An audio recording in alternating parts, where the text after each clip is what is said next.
Hello Azure people, ఈ వీడియోలో డేటాబ్రిక్స్ ని యూజ్ చేసి Pyspark లో జాయిన్ ఆపరేషన్స్ ఎలా రన్ చేయాలనే దాని గురించి చూద్దాం. సో వీడియోని ఎండ్ వరకు స్కిప్ చేయకుండా చూడండి. ఒకవేళ మీరు Azure data engineering full length course నేర్చుకోవాలనుకుంటే కింద కనిపిస్తున్న నెంబర్ కాంటాక్ట్ అవ్వండి ఆర్ వెబ్సైట్ ని విజిట్ చేయండి. స్టార్ట్ చేద్దామా?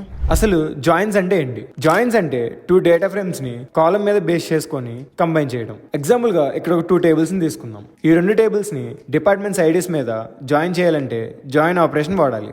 Pyspark లో మోస్ట్లీ యూజ్ చేసేది inner join, left outer join, right outer join, full outer join, left semi join, left anti join, cross join. ఈ వీడియోలో ప్రతి జాయిన్ ని ఎగ్జాంపుల్ తో క్లియర్ గా ఎక్స్ప్లెయిన్ చేస్తాను. ఫస్ట్ ఒక శాంపుల్ డేటా ఫ్రేమ్ ని సెటప్ చేద్దాం. ఫస్ట్ మనం EMPDF అనే ఎంప్లాయీ డీటెయిల్స్ ని క్రియేట్ చేస్తున్నాం, including department ID.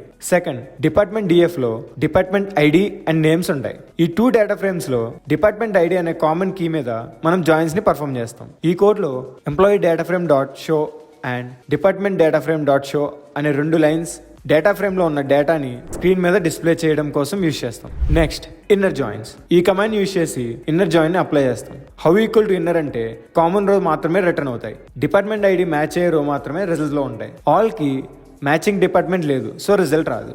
Next, left outer join. ఈ కమాండ్ యూజ్ చేసి ఈ జాయిన్ ని పర్ఫామ్ చేస్తాం. లెఫ్ట్ డేటా ఫ్రేమ్ అంటే ఎంప్లాయీ డేటా ఫ్రేమ్ లో అన్ని రోస్ వస్తాయి. మ్యాచింగ్ డిపార్ట్మెంట్ లేకపోతే డిపార్ట్మెంట్ కాలమ్స్ లో నల్ ఉంటుంది. All record department name equal to null తో వస్తుంది. ఒకవేళ వాళ్ళు డిపార్ట్మెంట్ కి బిలాంగ్ కాకపోయినా సరే అన్ని ఎంప్లాయీ డేటాస్ ని షో చేయాలన్నప్పుడు ఇది యూస్ అయ్యింది. Next, right outer join. ఈ కమాండ్ యూజ్ చేసి ఈ జాయిన్ ని పర్ఫామ్ చేస్తాం.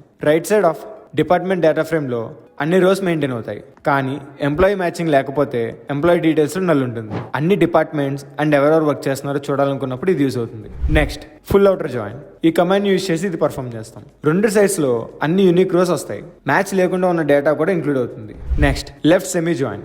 ఈ కమాండ్ యూజ్ చేసి దీన్ని పర్ఫామ్ చేస్తాం. ఓన్లీ ఎంప్లాయీ డేటా ఫ్రేమ్ లో ఉన్న మ్యాచింగ్ రోస్ మాత్రమే రిటర్న్ అవుతాయి, డిపార్ట్మెంట్ డేటా ఫ్రేమ్ లో ఉన్న వాల్యూస్ కనిపించవు. డిపార్ట్మెంట్ ఐడి మ్యాచ్ అయ్యే ఎంప్లాయీస్ మాత్రమే చూపిస్తుంది. Next, left anti join. ఈ కమాండ్ యూజ్ చేసి ఈ జాయిన్ ని పర్ఫామ్ చేస్తాం. ఇది సెమీ జాయిన్ కి ఆపోజిట్. మ్యాచింగ్ లేకపోయినా ఎంప్లాయీ డేటా ఫ్రేమ్ లో రో మాత్రమే చూపిస్తుంది, డిపార్ట్మెంట్ ఐడి మ్యాచ్ కాకపోయిన rows like all. Next, cross joins. ఈ కమాండ్ యూజ్ చేసి ఈ జాయిన్ ని పర్ఫామ్ చేస్తాం. Each row in employee data frame ని every row in department data frame తో కంబైన్ చేస్తుంది. Total rows equal to employee rows into department rows. Huge output వస్తుంది, so use with caution. ఇది అన్ని పాసిబుల్ కాంబినేషన్ జనరేట్ చేస్తుంది. అలాంటి situation లో దీన్ని యూజ్ చేయొచ్చు. సో ఈ జాయిన్స్ అప్లై చేసే ప్రాసెస్ లో కామన్ మిస్టేక్స్ ఏంటంటే రాంగ్ కీ కాలమ్ ఇవ్వడం, నల్ కీ వాల్యూస్ ఇవ్వడం, exploding outputs in cross joins. కొన్ని టిప్స్ ఏంటంటే always check print schema before join. Use dot select after join to avoid duplicate column errors. So that's all about join operations in Databricks using Pyspark.